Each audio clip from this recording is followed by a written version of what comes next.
तो होता क्या है, फ्रीलांसिंग में एक पॉइंट आता है जब इनकम बस रुक जाती है, एक पठार आ जाता है। अगर उस दीवार को तोड़कर आगे बढ़ना है तो सोलो फ्रीलांसर से एक पूरी एजेंसी बनना होगा। और ये 5 मिनट का रोड मैप बिल्कुल आपके लिए है। चलिए शुरू करते हैं। ये कोई सुनी सुनाई बात नहीं, ये एक असली कहानी है। एक वीडियो एडिटर 30,000 रुपये महीना कमाता था और आज 3 लाख रुपए महीना। सोचिए, 30,000 से सीधे 3 लाख, 10 गुना का जंप। कैसे? बस एक सिंपल सा बदलाव, अकेले काम करने की जगह एक एजेंसी शुरू कर दी। यही है एजेंसी मॉडल की पावर। तो सवाल यही है ना, कि आखिर ये होता कैसे है? मतलब ग्रोथ तो दिख रही है, पैसा भी दिख रहा है, पर वहां तक पहुंचने का रास्ता क्या है? तो चलिए आज इसी रास्ते के हर एक कदम को एक एक करके समझते हैं। ये सफ़र है फ्रीलांसर की लिमिट से निकलकर एक प्रॉपर बिजनेस की दुनिया में कदम रखने का। एजेंसी मॉडल, आप कह सकते हैं, वो चाबी है जो कमाई के अनलिमिटेड पोटेंशियल का दरवाज़ा खोलती है। अच्छा, अब दिमाग में बहुत कुछ आता है। अरे यार, कंपनी रजिस्टर कैसे होगी, टीम कैसे बनेगी, क्लाइंट्स कहाँ से आएंगे? ये सब सोचना ही डरावना लगता है। पर घबराने की बिल्कुल ज़रूरत नहीं है। ये पूरा का पूरा प्रोसेस ना छोटे छोटे आसान स्टेप्स में बांटा जा सकता है। तो चलिए सीधे आते हैं इस रोड मैप के सबसे ज़रूरी हिस्से पर, फाउंडेशन। किसी भी बड़ी बिल्डिंग की तरह एक सक्सेसफुल एजेंसी की भी नींव मजबूत होनी चाहिए। और ये नींव बनती है सिर्फ 3 चीज़ों से: आपकी स्किल, एक सॉलिड प्लान और एक सही नीश। तो देखिए, सबसे पहली और सबसे ज़रूरी बात, सब कुछ करने वाला नहीं बनना है। शुरुआत में हर सर्विस देने का लालच छोड़ दीजिए।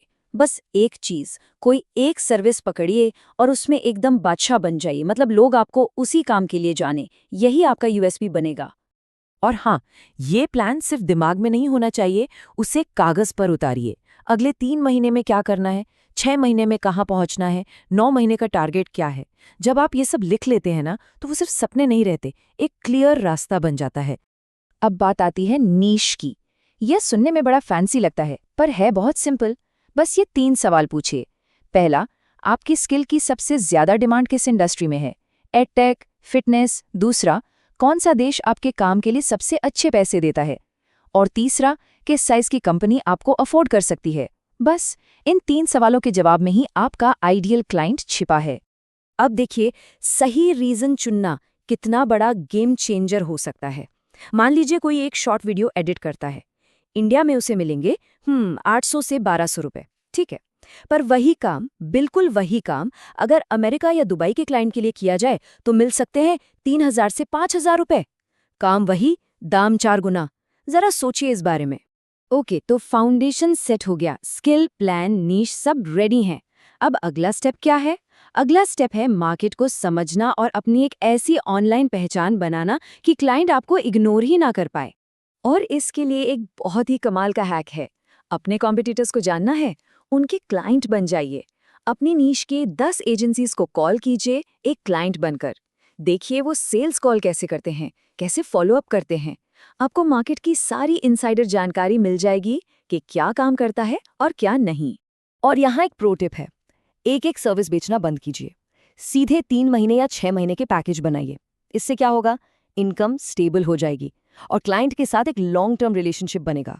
ये बहुत पावरफुल है। ऑनलाइन प्रोफाइल, वो आपका डिजिटल शोरूम है, तो उसे रोज अपडेट कीजिए। अपने काम के बारे में बताइए, क्लाइंट्स के रिजल्ट्स दिखाइए, हाँ, उनकी परमिशन लेकर। कैमरे पर आकर बात कीजिए। और सबसे ज़रूरी बात, परफेक्ट प्रोफाइल का इंतज़ार मत कीजिए, बस शुरू कर दीजिए। वो धीरे धीरे अपने आप बेहतर होती जाएगी। भरोसा बनने में टाइम लगता है। चलिए अब बात करते हैं एजेंसी के इंजन की, मतलब वो हिस्सा जो पूरी गाड़ी को चलाता है। और वो क्या है? क्लाइंट्स लाना और काम को अच्छे से मैनेज करना। देखिए, क्लाइंट्स लाने के ना मोटे तौर पर 2 तरीके होते हैं। एक है इनबाउंड, मतलब क्लाइंट्स खुद आपके पास चलकर आते हैं। कैसे? आपके सोशल मीडिया और अच्छे काम को देखकर। दूसरा है आउटबाउंड, इसमें आप क्लाइंट्स तक पहुंचते हैं, डायरेक्ट मैसेज या ईमेल के जरिए। और शुरुआत में दोनों पर काम करना होगा। पर एक मिनट, आउटबाउंड का मतलब स्पैमिंग बिल्कुल नहीं है। तरीका ये है कि मैसेज को पर्सनलाइज किया जाए। जिस क्लाइंट को आप मैसेज कर रहे हैं, पहले उनका काम देखिए, उनकी हाल की पोस्ट्स देखिए, फिर मैसेज की शुरुआत एक सच्ची तारीफ से कीजिए और फिर बताइए कि आपकी सर्विस उनके किसी खास गोल को पूरा करने में कैसे मदद कर सकती है। ये तरीका 100% काम करता है। और देखिए, काम को प्रोफेशनल तरीके से मैनेज करने के लिए सही टूल्स का इस्तेमाल बहुत ज़रूरी है। लीड्स ढूंढनी है, hunter.io या snove.io यूज़ कीजिए। प्रोजेक्ट मैनेज करना है, ट्रेलो, असाना या नोशन बेस्ट हैं। और इनवॉइसिंग के लिए ज़ोहो या रेज़रपे।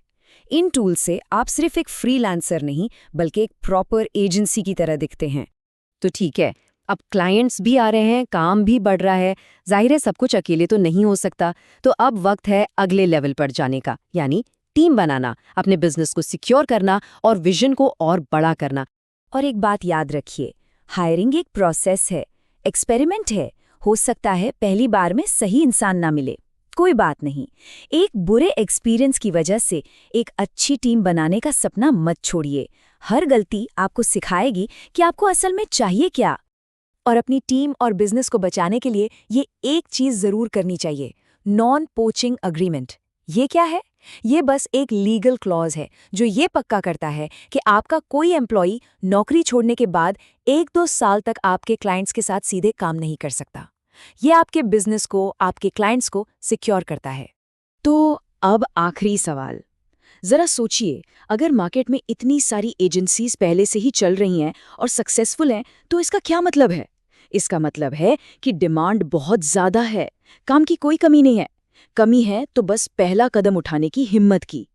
अब पूरा रोड मैप सामने है, तो सवाल बस एक ही है, आपकी एजेंसी कब शुरू हो रही है?